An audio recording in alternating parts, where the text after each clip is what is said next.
माजी मंत्री धनंजय मुंडे आणि करुणा शर्मा यांच्यातील वादावर मुंबईच्या माझगाव कोर्टात सुनावणी झाली आहे। आपण धनंजय मुंडे यांच्या पहिल्या पत्नी आहोत, आपल्याला त्यांच्याकडून पोटगी मिळाली पाहिजे असा दावा करुणा मुंडे यांनी केला आहे। मुंबई सत्र न्यायालयात याबाबत सुनावणी सुरू आहे। या सुनावणीच्या दरम्यान करुणा मुंडे यांनी आपण पहिली पत्नी असल्याचा दावा केला आहे। त्याचबरोबर याबाबतचे पुरावे देखील सादर केले आहेत।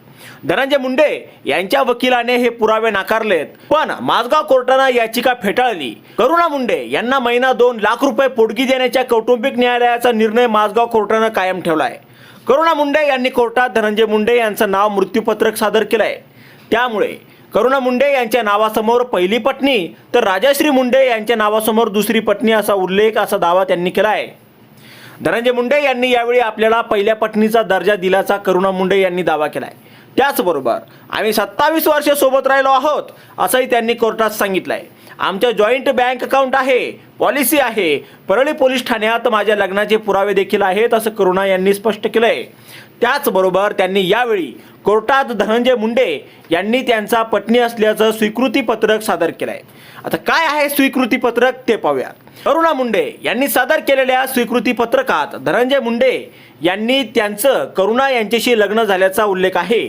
धनंजय पंडितराव मुंडे आणि करुणा अशोक शर्मा यांचं 9 जानेवारी 1988 रोजी वैदिक पद्धतीने लग्न झालं आहे असं या पत्रकात स्पष्ट करण्यात आलं आहे।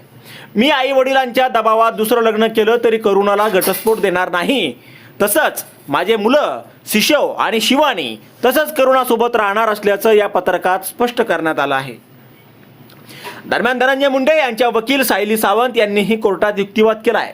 त्यावेळी त्यांनी करुणा मुंडे यांना खोटी कागदपत्र सादर केल्याचा दावा केला आहे। मृत्यूपत्रकातील गोष्टी खोट्या नमूद करण्यात आलेल्या आहेत। या संदर्भात करुणा मुंडे यांच्या विरोधात कायदेशीर तक्रार दाखल करण्यात आली आहे असा दावा सावंत यांनी केला आहे। त्यांनी खोटी कागदपत्र तयार केली आहेत, आम्ही ते नाकारत आहोत असं सावंत यांनी सांगितलं आहे। आता यावर तुम्हाला काय वाटतं, तुमचं मत कमेंट बॉक्समध्ये लिहायला अजिबात विसरू नका आणि व्हिडिओ आवडला असेल तर जास्तीत जास्त शेअर करा।